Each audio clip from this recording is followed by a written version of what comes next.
Idul Kurban ini atau udhiyah ini yang sangat luar biasa nilainya, pahalanya di sisi Allah SWT dan manfaatnya bagi pribadi dan keluarga, masyarakat ya, bahkan bagi umat manusia secara umum. Tentu mempunyai aturan-aturan dalam pelaksanaannya karena dia ibadah.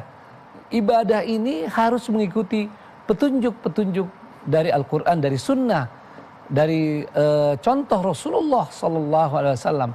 Itulah ibadah mahdhah, harus mengikuti contoh karena keaidahnya memang sudah seperti itu ya.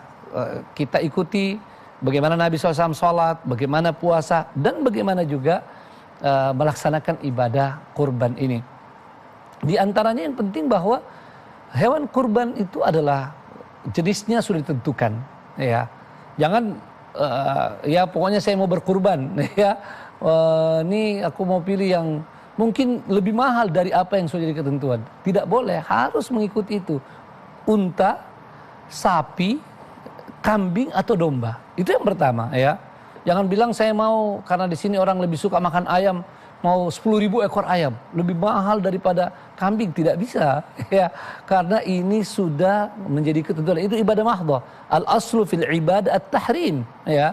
Tidak boleh ada ibadah mahdhah yang sesuatu yang sudah ditentukan lalu kita ingin berbuat sendiri, beristihad sendiri.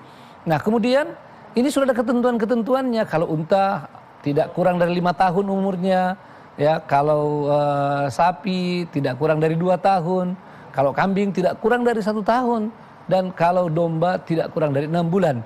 Dan harus dalam keadaan tidak cacat, tidak sakit, ya. Dan yang harus diperhatikan juga pilih yang terbaik, ya. Pilihlah hewan kurban kita yang berisi, ya. Karena kita akan mempersembahkan kepada Allah Subhanahu wa taala yang kita cintai dan kita ingin ada manfaat yang sebesar-besarnya buat masyarakat, buat mereka yang kita akan bagikan hewan kurban ini. Di antara hal yang penting juga adalah kalau memungkinkan hewan kurban itu kita sembelih sendiri ya, sebagaimana contoh Rasulullah sallallahu alaihi wasallam kana yudahhi bikabshaini amlahaini aqranaini dzabahahuma biyadihi wa samma wa kabbar ya, wa samma wa kabbar adalah Nabi SAW berkurban dengan 2 ekor kabsyah ya, yang bagus dan punya tanduk ya. Artinya ini istimewa kambing Nabi SAW atau domba Nabi SAW. Lalu beliau menyembelihnya dengan tangannya sendiri. Ya. Nah, di situ juga dalam hadis dikatakan sama wa kabbar, mengucapkan bismillah dan bertakbir. Dari sini juga difahami bahwa dalam menyembelih hewan kurban harus membaca bismillah dan bertakbir. Bismillahirrahmanirrahim atau bismillah Allahu akbar. Bismillah wallahu akbar. Kalau sapi, kambing, domba itu disembelih.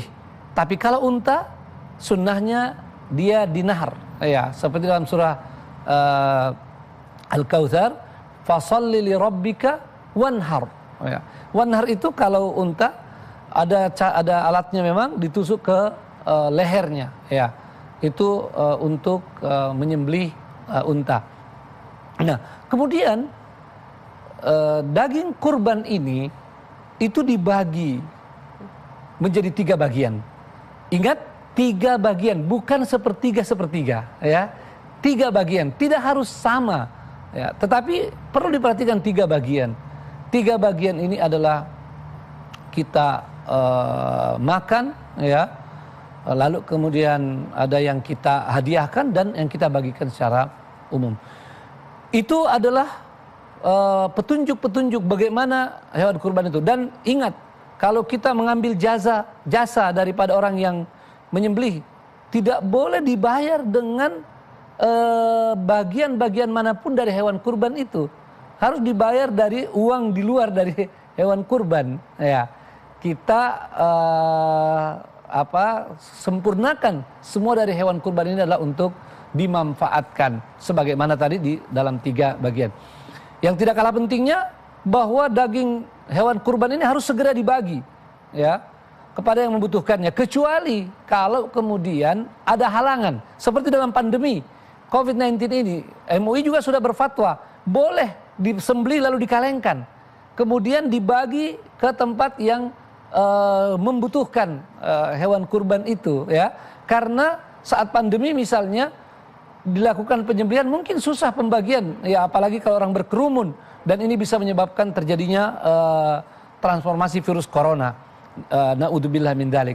Dan juga fatwa Majelis Ulama Indonesia yang terakhir berkenaan Idul Adha dan penyembelihan kurban, dianjurkan umat Islam mengarahkan hewan kurbannya ke rumah potong hewan ya. Karena kalau di tempat-tempat yang tidak memungkinkan ya, maka bisa menyebabkan terjadinya penularan virus corona. Nah, ini fatwa-fatwa penting dari Majelis Ulama Indonesia tentang pelaksanaan udhiyah atau hewan kurban ini. Maka dengan hal tersebut, mari kita laksanakan ibadah ini. Mari berlomba-lomba, sebab ini tidak bisa digantikan menjadi sedekah. Dia tetap adalah ibadah udhiyah. Semaksimal mungkin kita laksanakan. Sedekah juga lain babnya ya. Ini harus kita ikuti, dan siapa yang mengikuti ketentuan Allah SWT termasuk tata caranya, itu adalah jalan mendapatkan ridhonya. Semoga Allah SWT memudahkan bagi kita semua.